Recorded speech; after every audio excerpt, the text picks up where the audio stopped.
Students, आज हम हिंदी प्रतिभा पाठमाला के पाठ 9 का अध्ययन करेंगे। पाठ का नाम चेतक। चेतक एक कविता है जिसकी रचना श्याम नारायण पांडे जी ने की है।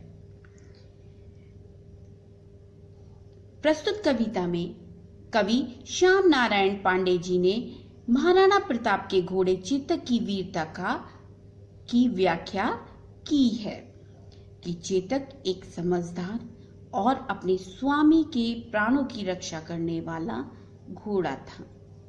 वह अपने स्वामी के प्रति बहुत ही वफादार था। आइए कविता का पाठ करने से पहले, अध्ययन करने से पहले हम कवि के बारे में कुछ बातें जानते हैं। श्याम नारायण पांडे वीर रस के सुविख्यात कवि थे।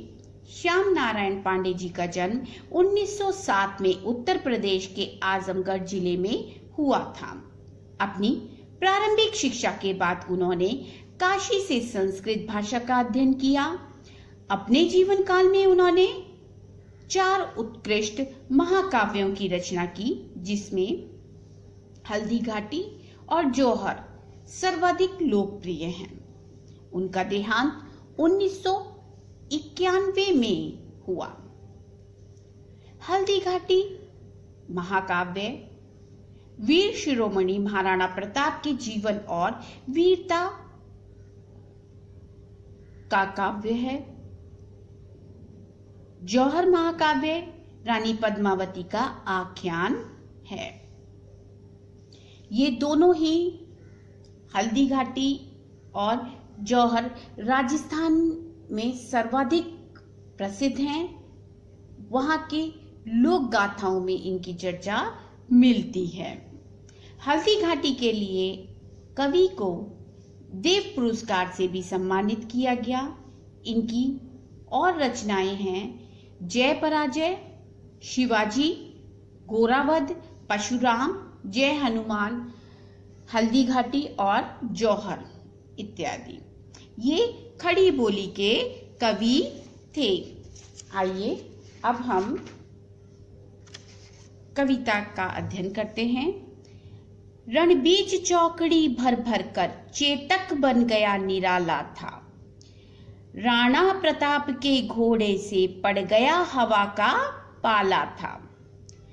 गिरता न कभी चेतक तन पर, महाराणा प्रताप का कोड़ा था। राणा प्रताप का कोड़ा था, वह दौड़ रहा अरिमस्तक पर।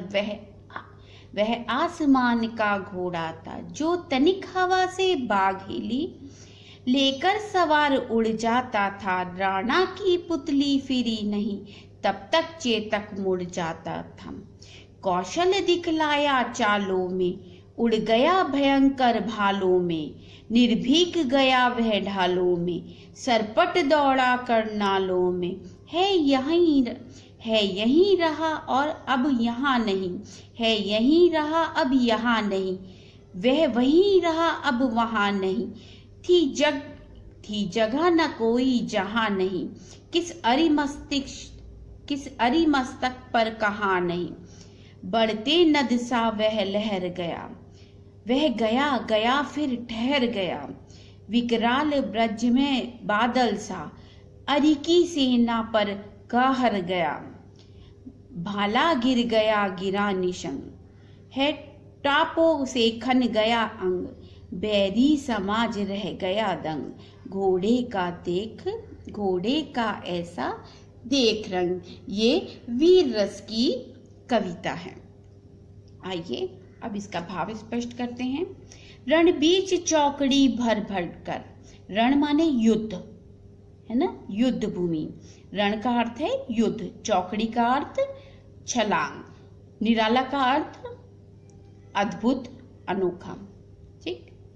रणबीच चौकड़ी भर भर कर चेतक बन गया निराला था, कि युद्ध में छलांग लगाते लगाते, यानी चेतक ने महाराणा प्रताप के साथ इतने युद्ध किए कि उन युद्धों में छलांग लगाते लगाते वह एक अद्भुत घोड़ा बन चुका था। राणा प्रताप के घोड़े का पड़ गया हवा से पाला था। राणा प्रताप के घोड़े का हवा से पाला का यहाँ पर अर्थ है कि चेतक इतना फुर्तीला हो गया था, युद्ध करते करते चेतक इतना फुर्तीला हो गया था कि वह हवा को भी मात दे देता था। यानी वह हवा को भी पीछे, उसकी फुर्ती, उसकी गति में तीव्रता इतनी ज्यादा थी कि वो हवा को भी पीछे छोड़ देता था। गिरता न कभी चेतन तन पर, गिरता न कभी चेतक तन पर राणा प्रताप का कोड़ा था कि वह के इतना समझदार, यहाँ पर पशु को इतना वफादार और समझदार दर्शाया गया है कि चेतक इतना समझदार था कि कोड़ा मतलब जो घोड़े को कंट्रोल करने के लिए जिस चीज से प्रहार किया जाता है, चाबुक भी बोला जाता है, ठीक। गिरता ना कभी, कि ऐसा कभी नहीं हुआ कि महाराणा प्रताप ने अपने घोड़े चेतक के तन पर कभी कोई प्रहार किया हो। यानी चेतक इतना समझदार था, इतना वफादार था कि उसके मालिक ने कभी भी उस पे कोड़े से प्रहार नहीं किया। यानी कभी भी उससे कोई ऐसी भूल नहीं हुई कि जिसके कारण महाराणा प्रताप को उसको तनिक सा भी प्रहार करना पड़ा हो। वह दौड़ रहा अरिमस्तक पर, वह आसमान का घोड़ा था। चेतक इतना फुर्तीला और समझदार था, चेतक इतना फुर्तीला और समझदार था कि उसकी फुर्ती शत्रुओं के मस्तक पर, अरि का मतलब है यहाँ पर, अरि का यहाँ पर तात्पर्य है शत्रु से, ठीक, दुश्मनों से, कि चेतक इतना फुर्तीला और समझदार था कि शत्रुओं के मस्तिष्क पर इस तरह से दौड़ता था जैसे आसमान का घोड़ा हो। अर्थात महाराणा प्रताप जब उस घोड़े पर बैठते थे तो वह उसकी गति इतनी तीव्र होती थी कि शत्रु समझ ही नहीं पाता था कि कब उसका शीश धड़ से अलग हो गया, कि कब महाराणा प्रताप ने उनके ऊपर प्रहार कर दिया। उनके घोड़े की गति को वह भाप नहीं पाते थे। जो तनिक हवा से बाग हिली, लेकर सवार उड़ जाता था। राणा की पुतली फिरी नहीं, तब तक चेतक मुड़ जाता था। तनिक मतलब क्षण भर, बाग माने लगाम, कि हवा के झोंके से उसकी लगाम जरा सी हिली कि महाराणा प्रताप जैसे ही उस घोड़े पर सवार होते थे, लेकर सवार उड़ जाता था। जैसे ही उसको आभास होता कि महाराणा प्रताप उसके ऊपर बैठे हैं, वह तुरंत हवा से बातें करने लगता था। यहाँ हवा से बातें करना मुहावरा है। बहुत तीव्र गति से वह उनको लेकर वहां से लुप्त हो जाता था। राणा की पुतली फिरी नहीं, पुतली यानी आई बॉल्स, ठीक। राणा की पुतली, ये आंख के बीच में काला वाला हिस्सा, राणा की पुतली फिरी नहीं, तब तक चेतक मुड़ जाता था कि वह अपने स्वामी को इतने अच्छे से जानता था कि महाराणा प्रताप अपनी पुतली, अपनी निगाह को नहीं घुमाते थे कि उससे पहले चेतक उस ओर मुड़ जाता था, कि वह चेतक को संकेत तक भी नहीं देते थे और वह उसको आभास हो जाता था कि महाराणा प्रताप किस ओर मुड़ना चाहते हैं। अब दोबारा से इन्हीं पंक्तियों को देखते हैं। रणबीच चौकड़ी भर भर कर चेतक बन गया निराला था, कि युद्ध भूमि में युद्ध में छलांग लगाते लगाते महाराणा प्रताप के साथ इतने युद्ध करते करते चेतक एक अद्भुत घोड़ा बन चुका था। राणा प्रताप के घोड़े से पड़ गया हवा का पाला था, यानी उसके अंदर इतनी फुर्ती थी कि वह हवा को भी मात दे सकता था। गिरा ना कभी चेतक तन पर, राणा प्रताप का घोड़ा था, यानी वह इतना समझदार, स्वामी भक्ति से पूर्ण था कि महाराणा प्रताप के द्वारा कभी भी चेतक के तन पर कोई प्रहार नहीं किया गया। वह दौड़ रहा अरिमस्तक पर, वह आसमान का घोड़ा था।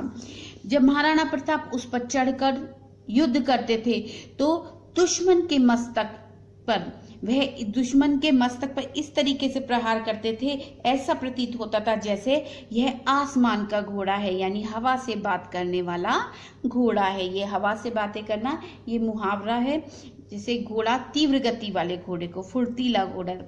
जो तनिक हवा से बाग हिली कि अगर उसकी लगाम जरा सी भी हिलती थी, लेकर सवार उड़ जाता था, यानी क्षण भर में वह वहां से लुप्त हो जाता था। सवार को लेकर वहां से हवा एकदम तीव्र गति से चला जाता था।